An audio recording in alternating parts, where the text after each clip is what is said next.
Good morning. নতুন একটা ভিডিওতে তোমাদের সবাইকে স্বাগত। আশা করি সবাই খুব ভালো আছো, আমরাও ভালো আছি। তো এখন বাজে হচ্ছে 8:30। তো এখন থেকেই ভিডিও শুরু করে দিলাম। মেয়ে সকালবেলায় টিউশন পড়তে গেছে। সকালে প্রত্যেকটা দিনের মেয়ের যা অভ্যেস, উঠতে চায় না, আমি ঘুমাবো আমি ঘুমাবো আমি ঘুমাবো। তো ওকে বলেছি তুই টিউশন থেকে আসার, ময়লার গাড়ি এসছে কিন্তু আমি তো ফেলতেও পারবো না, কারণ আমার স্নান হয়ে গেছে, আমি একবারে পুজো দেবো। তো থাক, কিছু করার নেই, ফেলতে পারবো না। তো প্রত্যেকটা দিন যেরকম ওর বায়না থাকে যে মা আমি ঘুমাবো, আমি যাবো না বলে না, কিন্তু ঘুমাবো ঘুমাবো ঘুমাবো 5 মিনিট 5 মিনিট।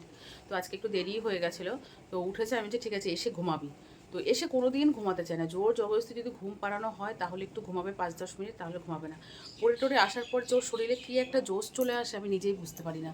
যে রেডি হয়ে বেরোচ্ছে, আমি ওর বাবা জিজ্ঞাসা করছে ঘুমাবি, তো এসে বলে না। মানে ওই যে ওঠাটাই ওর কাছে ভীষণ কষ্টকর, তারপর পুরো ঠিকঠাক হয়ে যায়। তারপর সারাদিন যদি ওকে না ঘুমাতেও দাও তাও কোনো ব্যাপার না, কিন্তু সন্ধ্যেবেলায় আবার দুপুরবেলায় যদি না ঘুমায়, একটা অভ্যেস তো ছোটোবেলার থেকে, দুপুরবেলায় যদি না ঘুমায় সন্ধ্যেবেলার মানে কী বলো তো একটু ঝিমিয়ে পড়ে, আবার রাতের ডিনার করার পর আবার ও চাঙ্গা হয়ে যায়, তখন আর ঘুম আসে না। মানে কী যে ছোট্টবেলার থেকে আতুর ঘর থেকে ওর এই ঘুমের সমস্যা নিয়ে আমি ভুগছি। ওর ঘুম খুব কম, মানে কি বলবো, ছোটোবেলায় তো মানে সারা রাত জেগে থাকতো, তারপর আরেকটু মানে কমলো, আস্তে আস্তে আস্তে তো কমলো। আর এখন এমন হয়েছে, এখন এত ঘুম কাতরে হয়েছে মানে বলার কথা না। সারাদিন ঘুমাতো, রাতের বেলা জেগে থাকতো। সে যাই হোক, বিছানা টিছানা তুলবো, সেটা পরে তুলবো, আগে আমি পুজো দেবো। কারণ আজকে জিমে যায়নি, ইচ্ছে করেই জিমে যায়নি, কারণ আজকে সকালে উঠে দেখছি হাতটা আবার ব্যথা করছে। বুঝতে পারছি না কী করব হাতটা, রাতের বেলা মলম লাগিয়ে শুচ্ছি, ব্যথাটাও কমছে না। দুদিন আবার ঠিক ছিল, আজকে আবার দেখছি ব্যথা করছে। তবে কাল থেকে আমি কন্টিনিউ জিমে যাবো, এরকম এরকম মানে কামাই করলে হবে না। তো আজকে নিজের গাফিলতিতেই আমি গেলাম না।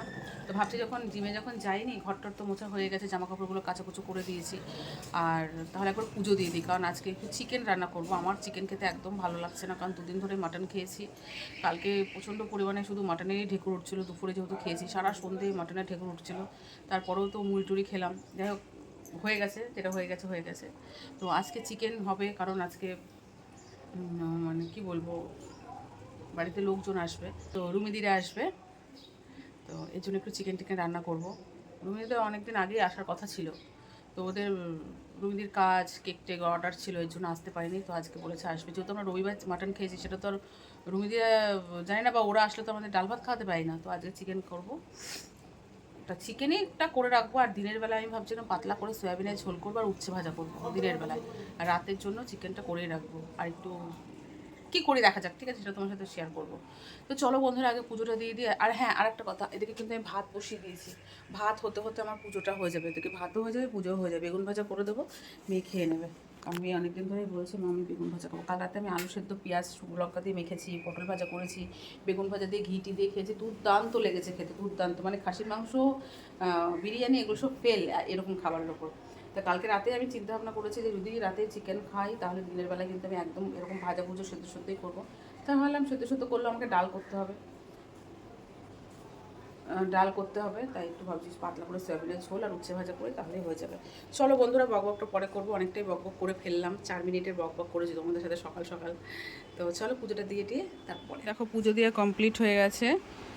হাজব্যান্ডকে বললাম যে একটু মিষ্টি এনে দাও, কারণ আগে তো মেয়েকে স্কুল থেকে আনতে যেতাম, আসার পথে মিষ্টি নিয়ে আসতাম। এখন যেহেতু যাওয়া হয় না, তো ঠাকুরকে সেরকম মিষ্টি দেওয়া হচ্ছে না। আমি একটু এনে দাও। তো গুজিয়াটা আনে, যেহেতু গুজিয়াটা শুকনো, তো 2-3 দিন থাকে, একটু বেশি করে নিয়ে আসি, 2-3 দিন থাকে। আর মিষ্টি আনলে একটু গন্ধ হয়ে যায়, পিঁপড়ে ধরে, এই জন্য গুজিয়া আনতে বলেছি। ব্যাস, এই যে পুজো দেওয়া কমপ্লিট। মেয়ে চলে এসছে কিন্তু টিউশন থেকে, ব্যাগটা কোনো রকমে রেখে বাবার সাথে গেছে বাজারে। চলো, পুজোটা হলো, এবার বাসন টাসনগুলো, ড্রেস ট্রেসগুলো সব ধুয়ে টুয়ে রেখে ওদেরকে ভাত হয়ে গেছে, তারপর রান্না জোগাড় করবো। কেমন? 10:30 বাজে। এই যে আমার রাজকন্যা এসে আর ঘুমায়নি, জানো, কতবার বললাম যে ঘুমা, বললো না ঘুমাবো না, ঘুম উড়ে গেছে। তো এখন বেগুন ভাজা ঘি দিয়ে ভাত খাচ্ছে, আর এখানে টিভি দেখছে। ঠিক আছে, তারপর কি হবে? তারপর ভাতটা খাওয়ার পর কি হবে? অঙ্ক হবে তো। আর স্যার হোমওয়ার্ক দিয়েছে না?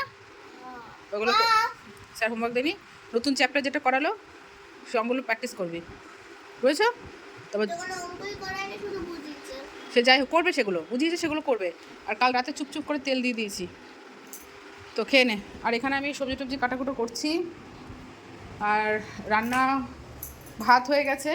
এখানে উচ্ছে দিয়ে আলু দিয়ে ভাজা করেছি, শাক ছিল, হঠাৎ করে ফ্রিজে দেখছি শাক, তো শাকটা হালকা মজে মজে গেছে, তো বাচ্চার দিয়ে করলাম। আর আমার বাড়িতে শাক মানে কি বলবো রেগুলার যদি হয় তাহলে খুবই ভালো। আমার হাজব্যান্ড আর আমার তো খুবই ভালো। আমার মেয়ে খেতে চায় না, ওকে জোর জবরদস্তি করে মানে যে কটা ভাত শাক দিয়ে খাবে সে কটা শুধু আমি খাইয়ে দিই, তারপর ওকে বলি এবার তুই খা। না আমি খাইয়ে দিলে শাকটা তাও মানে নাক মাক ছিটকিয়ে তাও খায়, নাহলে খাবেই না, নিজে হাতে তো খাবেই না, ঘ্যান ঘ্যান করবে। আর এখানে সয়াবিন সেদ্ধ হয়ে গেছে, যেহেতু একবেলার সয়াবিন করবো, অল্প করেই করেছি। এখানে সয়াবিনের ঝোলটা করব, আর এখানে চিকেনটা হচ্ছে ধুয়ে ম্যারিনেট করে রেখেছি, চিকেন করব। চিকেনটা করে রাখবো, রাতে গরম করে নেবো। আর সসেস হবে, চিলি সসেস হবে, সেটা এখন করব না, প্রিপারেশন করে রাখবো, মানে প্রস্তুতি নিয়ে রাখবো, সন্ধেবেলায় করব। সন্ধেবেলা আমার মেয়ের আবার সুইমিং ক্লাস আছে, দেখা যাক কখন কি করি না করি। ওকে, বেজে গেছে 12টা, এখনও চিকেন রান্না করতে পারিনি। সবজি আদা পেঁয়াজ রসুন পেঁয়াজ এগুলো কাটতে কাটতেই আমার সময় শেষ। ওখানে মাংসের আলুটা ভাজা হয়েছে, আর এখানে হচ্ছে মেয়েকে লিচু ছাড়িয়ে দিলাম। লিচুটা একটু শুকিয়ে গেছিলো বলে বলছে খাবো না, আচ্ছা দে আমি ছাড়িয়ে দিই। তো এখানে ছাড়িয়ে দিয়েছি, এই যে দেখি মুখটা ই হাসা। ও বন্ধুরা ভালো কথা, আমার মেয়ের দাঁতটা নড়ছিল না, দাঁতটা পড়ে গেছে, দেখা দেখা দেখা। কালকে রাতে ওর বাবা টেনে তুলে দিয়েছে, ওই দেখো, মানে ট্রেন গাড়িতে তুলে দিয়েছে, টেনে তুলে দিয়েছে, হ্যাঁ রক্ত বেরিয়েছে। এই যে দাঁতটা, এই যে এখানে কালকে রেখে দিয়েছিল, এখানেই পড়ে আছে। ও তুই নিয়ে আসলি? ও আসলে বলবি তো। তো আমার মেয়ের যে কত দাঁতের কালেকশন হয়ে গেছে বন্ধুরা, তোমাদের কি বলবো, একদিন তোমাদের দেখাবো, ঠিক আছে? আমার মেয়ের দাঁতের কালেকশানগুলো প্রত্যেকটা দাঁত, শুধু প্রথম যখন পড়েছে তখন কয়েকটা মানে রাখিনি, ওই ধরো 4-5টার মতো, না না 4-5টা হবে, 4-5টার মতো হবে, রাখিনি। সামনের দুটো নিচের দুটো এরকম টাইপের, সে যাই হোক 4-5টার মতো রাখিনি, কিছু না, ওটা ভালো। তো মেয়ে এখন লিচু খেয়ে যাবে হচ্ছে স্নান করতে, আর আমি হচ্ছে এখন চিকেনটা করব। তুমি খেয়ে মাখনকে দিয়ে দেবে, ঠিক আছে?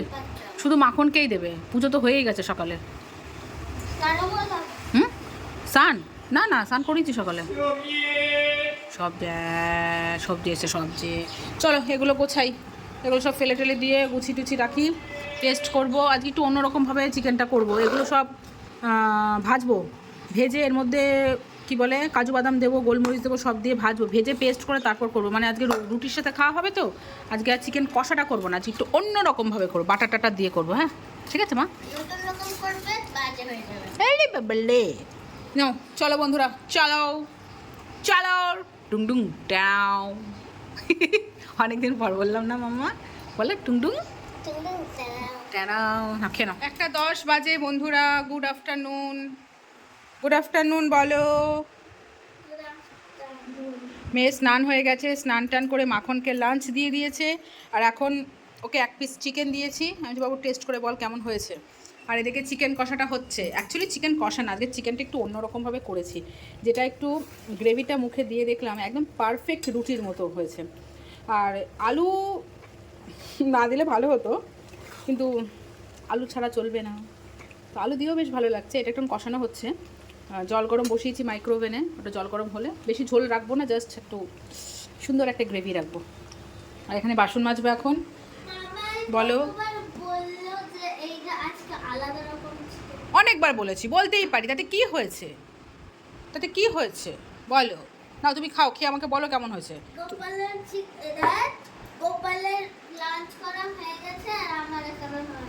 ঠিক আছে নাও তুমি টেস্ট করো। গরম না রে বাবা, কখন দিয়েছি, নে নে খেয়ে বল।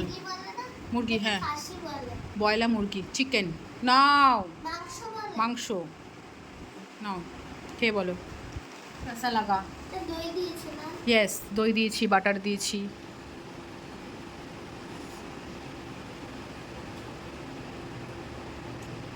টুংডুং টেরাও ভালো আছে কেন, ভাল লাগছে?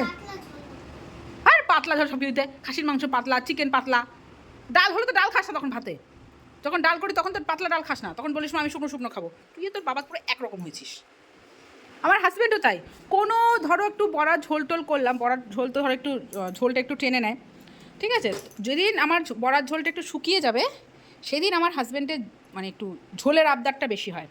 আর যেদিন ধরো একটু বেশি করে ঝোল দিই তখন আর না না না না বেশি ঝোল দেবে না, বেশি ঝোল দেবে না, মানে কী পাইবে আমি ভেবে পাই না। এইটার ওর বাবাটা এক ক্যাটাগরি। জল গরম বসিয়েছি, কালারটা কিন্তু দুর্দান্ত এসছে চিকেন। দেখে যায়, দেখে যা। দই দিয়েছো বলে দই দিয়েছি, বাটার দিয়েছি, আবার নামানোর আগে আবার একটু বাটার দেবো। না দই দাও। হ্যাঁ দই একবার তখন কষানোর সময় দিয়েছি। তো চিকেনটা আমরা দুপুরে খাবো না, চিকেনটা আমরা রাতে খাবো। ভালো হয়েছে। আর এই যে একদম সাদা মাটা যাকে বলে, কিন্তু খেতে দুর্দান্ত হয়েছে। বল বাবা, সয়াবিনটা ভালো হয়েছে না হালকার মধ্যে? আমার মেয়ে তো কতগুলো সয়াবিন খেয়ে নিল। আর এই যে এই মেনু, দুপুরের হচ্ছে এই মেনু, রাতে হচ্ছে এইটা, আর সন্ধেবেলা একটু চিলি সসেস করবো। তার সবজিগুলো এখন কাটবো না, পরে কাটবো, কিন্তু মেয়ের আবার আজকে সুইমিং ক্লাস আছে, দেখা যাক কখন কি করি। ক্লাসে যেতে পারিনি, তার কারণ হচ্ছে এই যে রুমিদিরা আসবে, ভেবেছিলাম যাব, কিন্তু তারপর রুমিদিরা একটু তাড়াতাড়ি বেরোচ্ছে বলে আমি বলছি না, গেলে আর আমি এসে আর এগুলো করতে পারবো না, এর জন্য আর যাইনি। তো এখানে যে সসেস, চিলি সসেস হচ্ছে, সসেসটা ফ্রাই করে নিয়েছি, এটা হচ্ছে। এরপর চিজ চিকেন নাগেটস নিয়ে এসছে, এগুলো ফ্রাই হবে, আর এখানে তো চিকেনটা আছে, ঠিক আছে। চলো, আর মেয়ের পেয়ে গেছে খিদে, প্রত্যেক বছর যে খিদে পেয়েছে, এগুলো না হলে আমি কী করে দেবো বলো? আমি তো ঠিক আছে পর আমি দিচ্ছি, করছি, তো প্রচণ্ড খিদে পেয়ে গেছে। চিলি সসেস একদম স্পাইসি স্পাইসি হয়েছে, দেখতে পাচ্ছ একদম স্পাইসি। তো এবার হচ্ছে মেয়েকে একটু দেবো, খেতে দেবো। তাই যে আমাদের ডার্লিং চলে এসছে, রুমিদি চলে এসে, রুমিদি যেন মানে জামাই ষষ্ঠী করতে এসছে, এক গাদা খড়দার আম নিয়ে এসছে, যেখানে আমাদের বাড়িতে আম কেউ খায় না। হ্যাঁ কেমন হয়েছে বলো, সসেসটা কেমন হয়েছে বলো? ভালো হয়েছে। এই যে রাজদীপ